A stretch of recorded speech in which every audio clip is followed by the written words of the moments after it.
Hi artists! Today we are learning about one of the elements of art, form. In art, form is when something is three-dimensional or appears to be three-dimensional. A lot of times art is only two-dimensional. That means it has length and depth, and that's it. So if I grab a piece of paper here and I lay it flat, you can see that it has length. And if I turn it, it has depth like this, but there's no height. It's just flat. Even if I turn it up like this, maybe it has height and length, but there's no depth. So either way, it has two dimensions. For example, I got this painting on a trip I took to New Orleans, and this little painting is two-dimensional. So if I lay it down, you can see it's just flat. There's no height to it. However, if you look closely, you can see that this house appears to be three-dimensional. It looks like the roof is sticking out towards you, or that the porch over here is coming away from the door. So this painting appears to have form, but in actuality, it's flat. So this is one way that artists use form, is by drawing things or painting things that appear to have three dimensions. Today, we're actually going to make something with three dimensions. So we're going to need to make something that has length, depth, and height. For example, I got this little sculpture from an antique shop, and you can see it goes across. If I turn it, you can see her entire body. So it has depth and it has height. So it goes up and down as well. This is made out of wood, which is a very common material used in sculptures. This is a piece of pottery that I made, and this also has three dimensions. So we can see it has length. If we turn it, it's the same, depth and height. So you can see as I turn it that it has three dimensions. It's not flat, it has form. Today, we are going to make a sculpture out of paper. I'm going to show you a few ways to use the paper to create three dimensions, but I want you to know right now that you can come up with lots of other ways to bend or fold the paper. So your sculpture does not need to look like mine. I'm just giving you a few ideas to get you started. In a moment, you will need a piece of cardboard for the base, strips of paper, and glue. If you want to use scrap paper, you can do that as well, and then you also will probably need a pair of scissors. I'm really excited to build something three-dimensional with you to create the element of form. Let's go ahead and get started. For my sculpture project, I have a piece of cardboard. This is just from an IKEA box. It could be from an Amazon box, the side of a cereal box or a tissue box. Any piece of cardboard will work. It does not need to be exactly this size. I have some scrap construction paper. I have glue. I'm going to use liquid Elmer's glue today. However, if you have a glue stick at home, that will work too. I'm going to use my scissors to cut some paper here in a moment. You don't have to do this. And then I have paper strips. The first step is optional. This is only if you have extra construction paper at home. I'm going to put a piece of construction paper on my cardboard so it's not just white. You could also color this or use Sharpie to draw on it. So I have a piece of extra green paper. What I'm going to do is place this underneath my cardboard. Then I'm going to line the cardboard up along the side and the bottom So I could take a pencil or a pen and then trace the other two sides of the cardboard. Then I'll set that to the side. I'll take my scissors and cut out the green paper. It's kind of nice. It actually kind of makes a paper strip I could use later.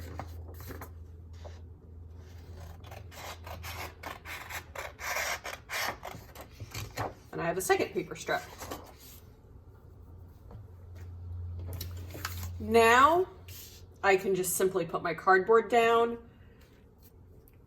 Really, I only need probably 1, 2, 3, 4, and then maybe a 5th dot right in the center. Line up my paper and smooth it out. Again, this step is optional. This is just if you have some extra construction paper at home. It's totally fine if you just start building on top of the cardboard. If you want to use any of your paper strips, let's see, maybe use some cool colors to make like a pattern. You could do that. Maybe I'll actually cut these in half.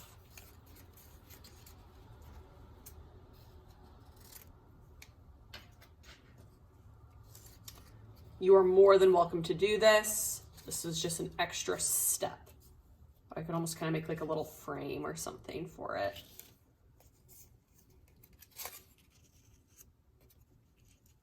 Perfect. These strips probably just need 2 dots of glue.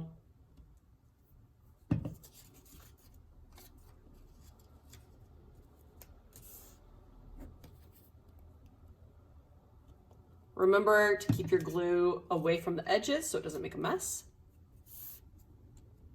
And then I'll do it to the other 2 pieces. 1, 2, 1, 2.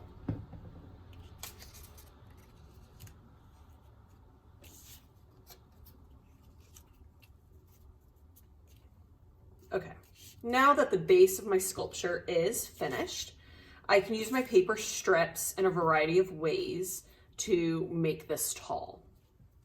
I'm going to show you a few ways, and if you come up with your own idea, that's fine. If you only want to bend paper, that's fine. If you want to fold it all the same way, that's okay too. For all the pieces, I'll start off with the same beginning step, which makes it easier to glue the paper. You don't have to do this, but it does make it a little bit easier as you go along. So I'm basically just going to fold the end up, and I think it creates what looks like a foot. So if I turn it this way, it almost looks like a foot.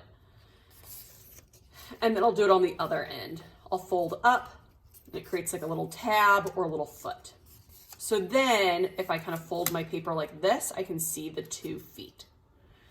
What I'm going to do is I'll just put 1 dot of glue on each of these tabs. The first method I'll show you is just bending it. So I'm not folding it and it looks like an arch. It could be a wide arch, a tall arch, and I'm going to glue this along the bottom edge. 1, 2, 3, 4, 5, 6, 7, 8, 9, 10. I like to count slowly as I glue the paper so it really sticks to the base. So this, if I turn it, you can see just looks like an arch. The second method, and you know what, I'm going to turn this so it's at the top so it's not in my way here in a moment. I'll start off by folding the feet again. So I'll fold up, but this time I'm also going to make a crease in the center, just like this. So when I open it back up, it looks like a triangle this time. I'll turn it and put 2 little dots of glue on the feet, and then find another open spot on my base to glue it. And again, slowly counting to 10 while putting pressure down with my fingers. 1, 2, 3, 4, 5, 6, 7, 8, 9, 10. If I turn this, it makes a triangle. Another shape you can make is a square or a rectangle. I'll start off by making 2 feet. 1, 2, and then I'm going to fold it 2 times. So it will be kind of a third of the way down and then another third of the way down. So it's 3 equal parts. Fold in,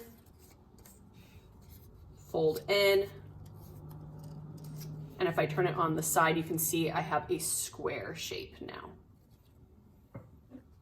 I'll do 2 dots of glue, 1, 2, and then find another open spot on the base to glue my square.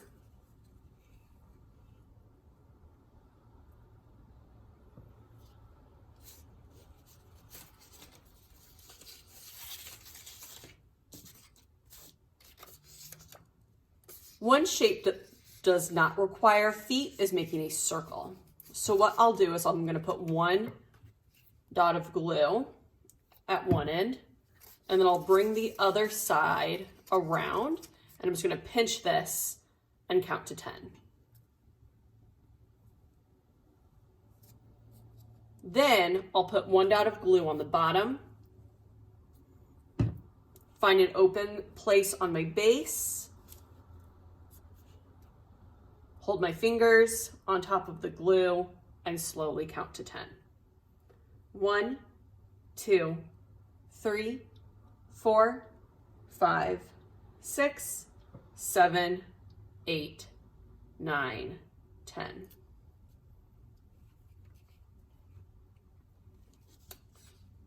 I'm going to skip green since that's the color of my base. I'll use blue. This one is going to be a zigzag. So I'm going to fold up, then down, up, then down, up, then down, up, down, up. When I open it, it's a zigzag line. I've already kind of created and folding it so many times. There's 2 little feet at the end. 1, 2. And this time, if I want, I can put 1 foot on the base and 1 foot on top of another shape. So I'll take one end and put it on the base on the cardboard. And then I'm going to take the other one and put it on top of this red piece. So I'm going to need to hold both so they both get glued correctly and slowly count to 10. 1, 2, 3, 4, 5, 6, 7, 8, 9, 10. You can even put a piece on top of 2 pieces of paper to make your sculpture even taller. It looks like I have one more little space right here. So I'm going to do one more shape. Let's see, I have a turquoise piece. This time, instead of making a circle, I'm going to take this side and move it past so it makes a loop. I'll do that again. So it's not a circle. I'm going to take this piece and move it past like this so it makes a loop. I'll need to put glue on the bottom of each end. Then I'll glue 1 piece at the edge and 1 piece, actually it's going to go underneath this triangle. 1, 2, 3, 4, 5, 6, 7, 8, 9, 10. When I turn it on the side, hopefully you can see the loop. You can also see how this zigzag is on top of the red. I'm going to stop my sculpture here, but I know that you will have more ideas on how you can add more paper, and more height to your sculpture. I hope you have a lot of fun building and creating today, artists, and I look forward to seeing you next time.